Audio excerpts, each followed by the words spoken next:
Madam President, I really believe there's a reason why some of my Republican colleagues themselves have delayed the Blanche nomination, because this is actually no ordinary nomination. We haven't had a moment like this under Donald Trump where Republicans themselves have stopped the vote. Because this is not simply a vote about one man, it is a vote about whether the Department of Justice will remain independent of the President of the United States. The Attorney General of the United States of America has one client, not a political party, not a president, not a wealthy donor, not a political movement. The Attorney General's client is the Constitution of the United States and the American people. That is the sacred obligation of that office. When they're sworn in, they do not swear an oath to the president, to Donald Trump. They swear an oath to uphold and defend the Constitution. Unfortunately, Todd Blanche has spent months in office demonstrating his allegiance not to our Constitution, but to the president. Time and time again, he has shown that he is only capable of serving the interests of one client, Donald Trump. And that is why this nomination should not simply be delayed, it should be rejected. The evidence is overwhelming. Congress came together in a bipartisan way to pass the Epstein Files Transparency Act because survivors deserved answers. They deserved justice. And the American people deserved transparency. Todd Blanche was responsible for carrying out that law. Instead, he delayed and delayed.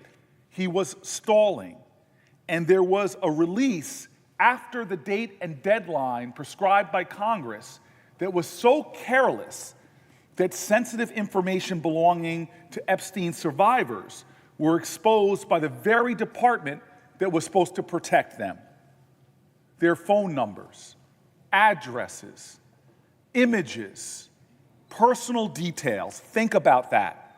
The survivors entrusted the Department of Justice with some of the most painful chapters of their lives.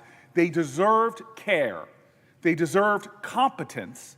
They deserved honesty. They deserved an adherence to the law.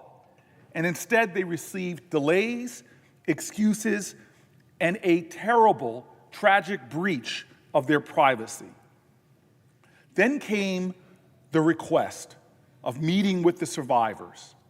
For weeks, Mr. Blanche insisted he could not meet with them unless their attorneys were present. This was not true. A first-year law student knows that this is not true.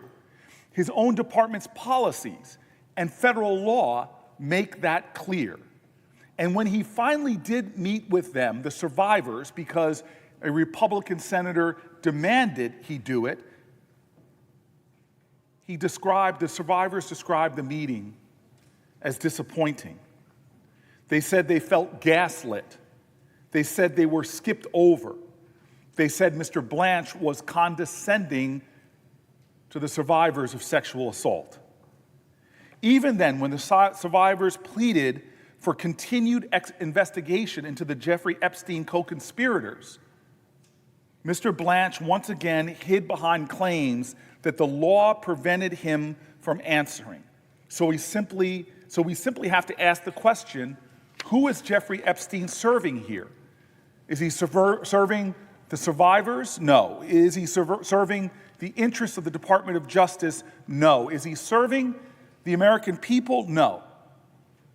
But we know that he rushed to the Situation Room for high-level members of the Trump administration to strategize on how to protect the president. It is another clear example that the person he is there to protect is Donald Trump.